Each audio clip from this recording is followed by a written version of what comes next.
more general than detailed. Okay, and you'll find you already know all these details anyway. Okay? All right, describe a person in anatomical position. Right here, as long as you can describe this, you're good. Okay?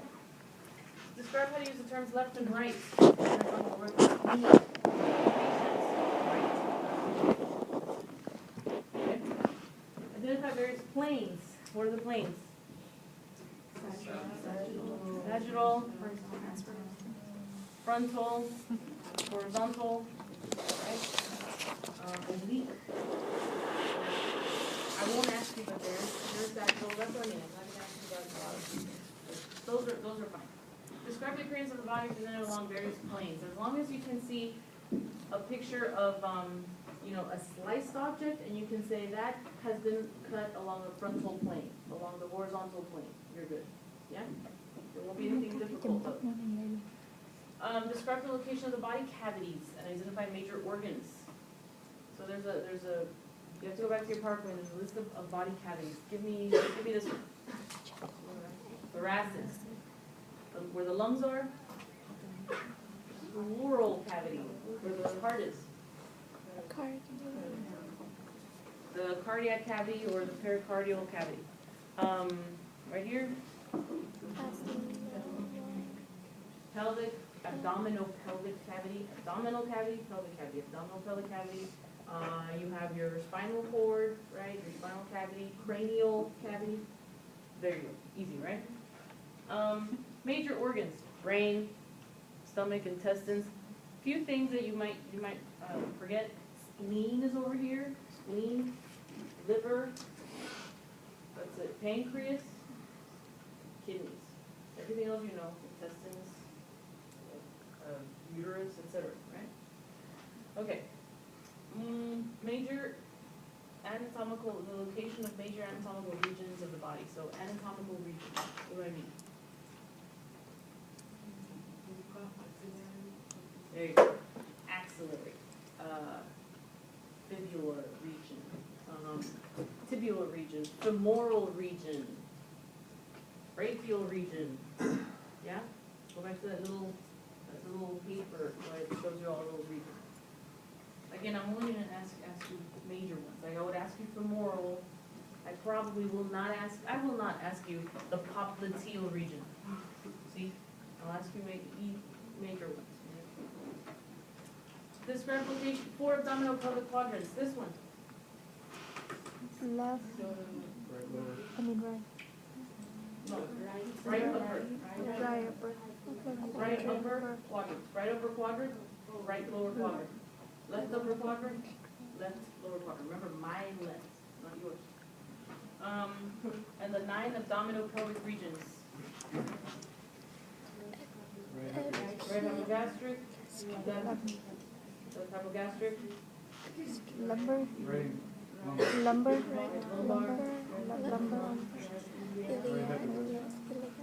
Right iliac, left iliac. Right here. Epigastric. There's and this one? Umbilical.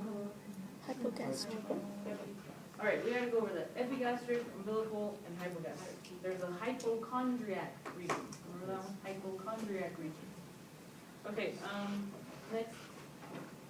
Major directional terms: superior, inferior, medial, lateral, superficial, very topmost, deep, and ipsilateral means same side, contralateral, opposite sides. Location of body structures.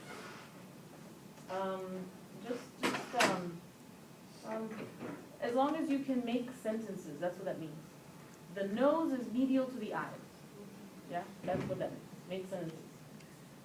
What is the relationship between anatomy and physiology? Structure.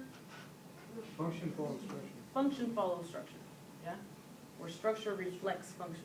Yeah? As long as you know that the function is due to the structure of the part. Physiology is a result of the anatomy. Yeah? That's the relationship. Describe in order the major levels of organization. First one. Well, more specific.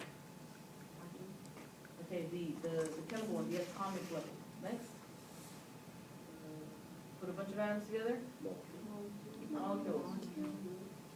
Chemical. Okay. Huh? Molecules. Put them together. Atom. Element. Elements. Then.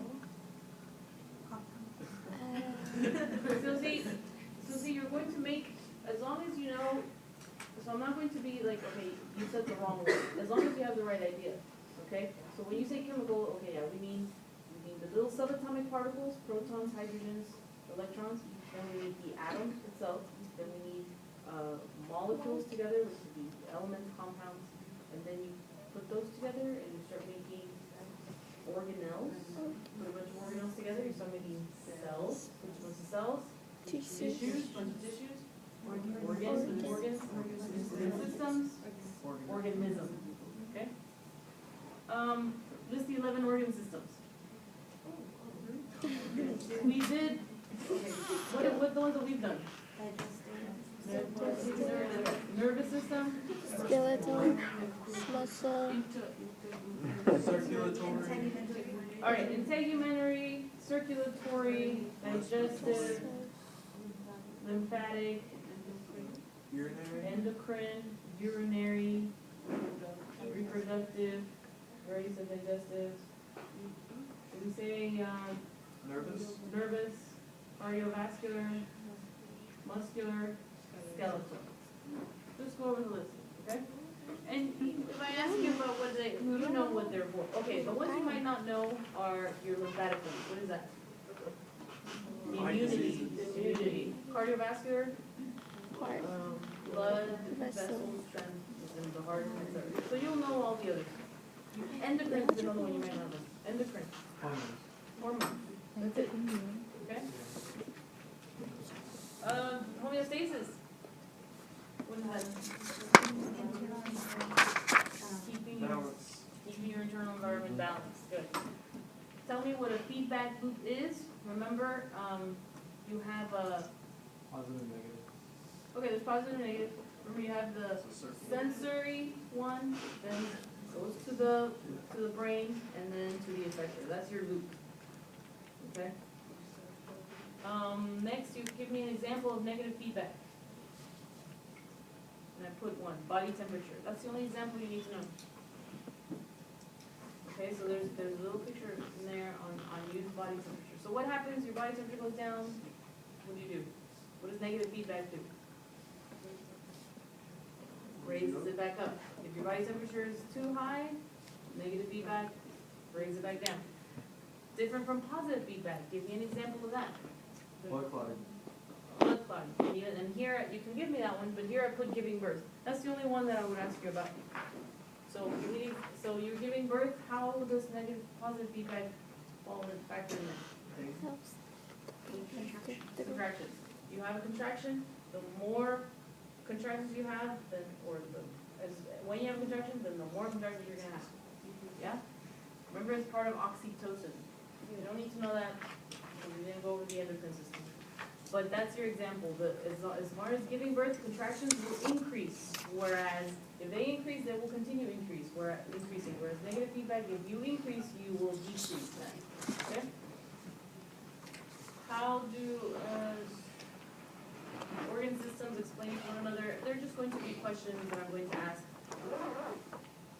For example, they'll be specific, and they will only be like body temperature and giving birth. So body temperature specifically, how in body temperature, how are you going to lower your temperature? Burn energy. Sweat. How are you going to increase your temperature? Shiver.